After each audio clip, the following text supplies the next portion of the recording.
Okay, modes of ventilation, really important. This is gonna tell the ventilator what to do with the breath. So modes have two parts.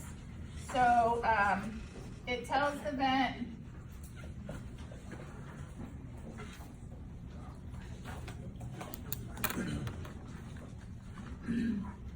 how to deliver the mandatory breath,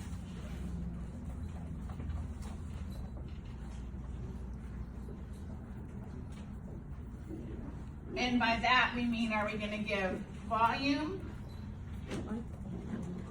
pressure, or a combo, which you'll understand today. So tells the ventilator how to deliver the mandatory breath. So is the mandatory breath going to be volume based? Is it going to be pressure based? Or is it going to be the combination one? So that's the first part of the mode. So that's essentially going to be, is it going to be VC, PC, or PRVC?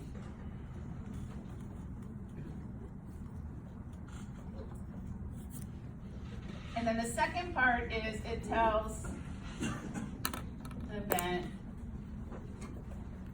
what to do if patient triggers a breath.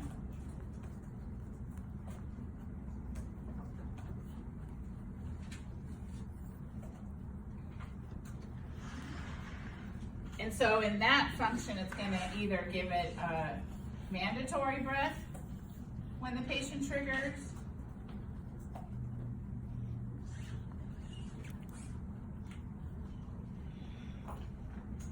or let the patient take their own breath.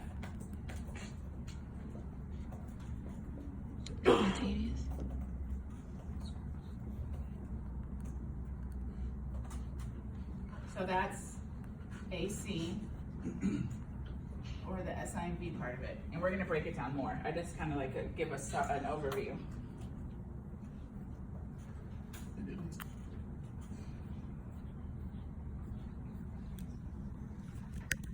So if the patient triggers, it can either give a mandatory breath, or the patient triggers and it lets them take their own breath. And this part of it is going to be volume, pressure, or PRVC. So first name, last name. I know I kind of did them backwards, but the bottom one would be the first name, the second one would be the last name. Making sure, and the reason we kind of went to that is so that everybody understands you have to have both parts. You can't have just this or just this. They go together.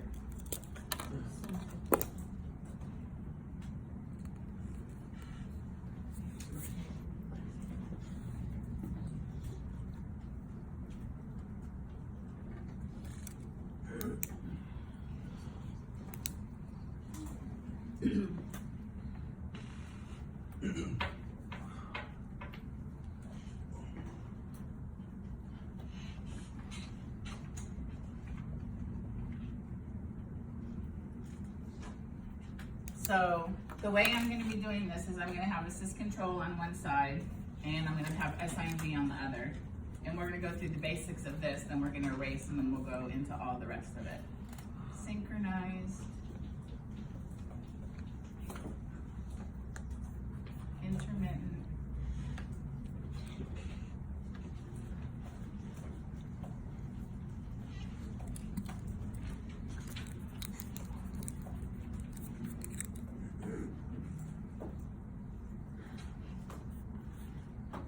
so SIMV, synchronized intermittent mandatory ventilation. That's what it stands for. AC stands for assist control. You might also see it as CMV, depending on what you're reading, what ventilator you're on, what anything.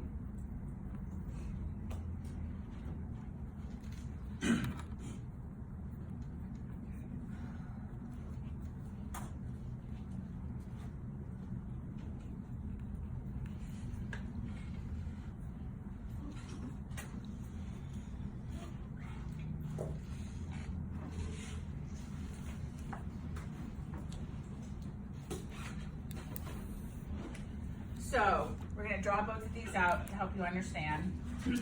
So in AC, so number one, we need to note that these are all machine or mandatory breaths because there's no negative deflection, right? Right. So if we see all positive, we know that the ventilator delivered, triggered, just set the breath, I should say, not triggered. This was a ventilator initiated breath because it was what? Time. Remember? Total cycle time. So I set my rate at 12. Every 5 seconds, the ventilator is giving a breath. So if there's no negative deflection, I know that the patient didn't assist it in any way. That makes sense, right? Okay. So if now, let's say I'm in assist control and now my patient says, oh, I want a breath, you'll see the negative deflection. And then what happens in AC is the vent's gonna deliver a full machine breath. So if you're in volume control, you get full volume. If you're in pressure control, you get whatever the pressure's set at. If you're at PRVC, you're gonna get whatever's happening there, which you'll understand once we get to PRVC.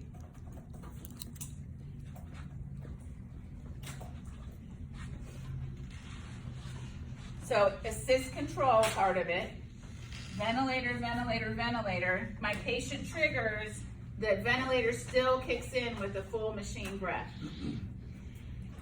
So in your homework, is that full support, partial support, or just all spontaneous?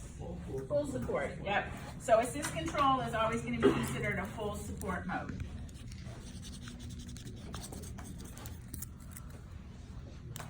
Even if my patient triggers a breath, we are still doing all the work with the ventilator. Because all the patient did was go, and the vent kicked in and did all the rest. So they can get a breath.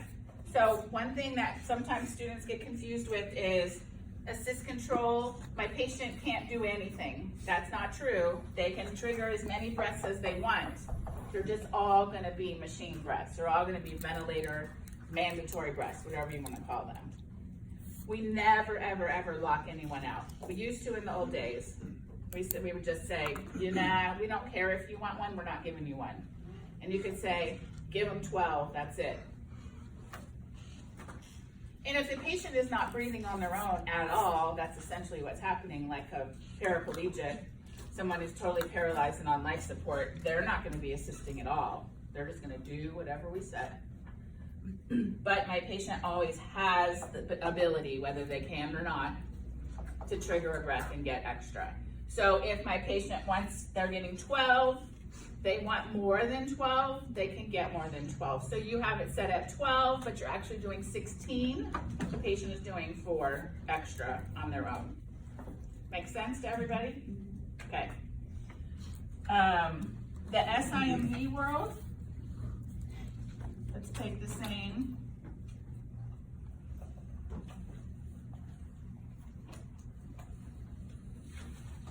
Time, you still have your rate, you still have your breaths that are going to get delivered because it's time to deliver them. However, if my patient triggers now, it's going to be their own breath. So the ventilator is not going to kick in and give that full support breath. They're going to let them take their own.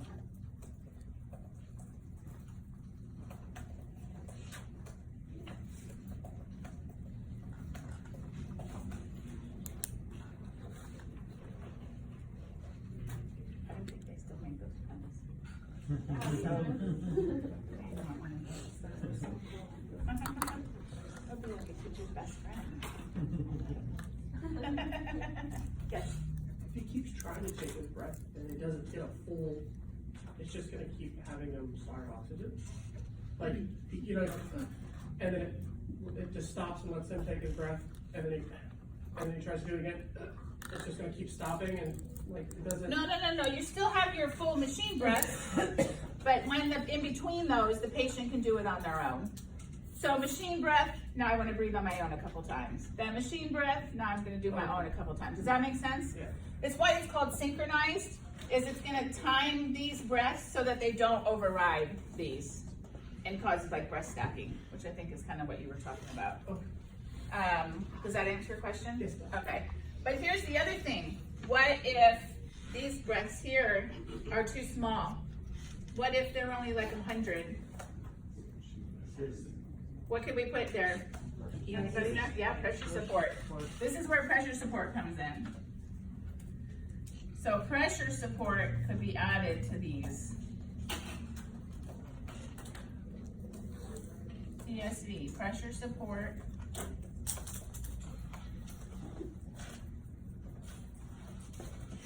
Ventilation. Sometimes it's in CPSV, sometimes you might just see PS. So can you remind me, what does the red stand for when the patient starts to do their own thing? All spontaneous, yeah. Okay.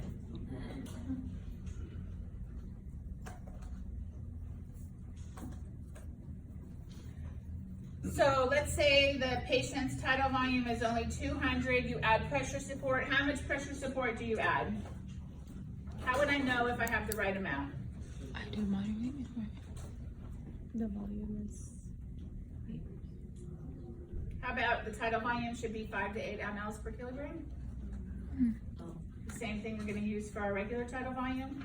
So you can add pressure support till you get to 5 to 8 mLs per kilogram of ideal body weight. So if my patient's ideal body weight range, let's say, their tidal volume range is between 300 and 500, and this spontaneous breath is only 100, then you would add pressure support till you get it within that 300 and 500 range. Does that make sense? Okay, so add to 5 to 8 mLs per kilogram. IBW, our famous ideal body weight.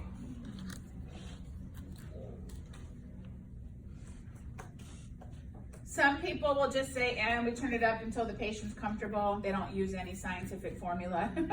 But technically, you should get your tidal volume range, which you should already know because your patient's on the ventilator anyways. You should know what their range should be and get their spontaneous breath to that same range. Jeremy?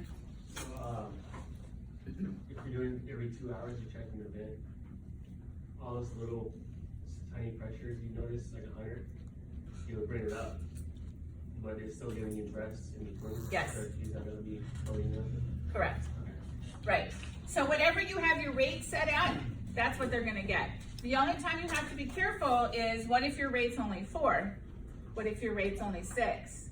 You have to make sure whatever else is happening is gonna be enough to support your patient. And that kind of goes to what you were saying, Jeremy. So this should be set, if your vent check is done and you're going to something else, unless there's a big change in your patient, this should be where it needs to be when you leave your patient's room.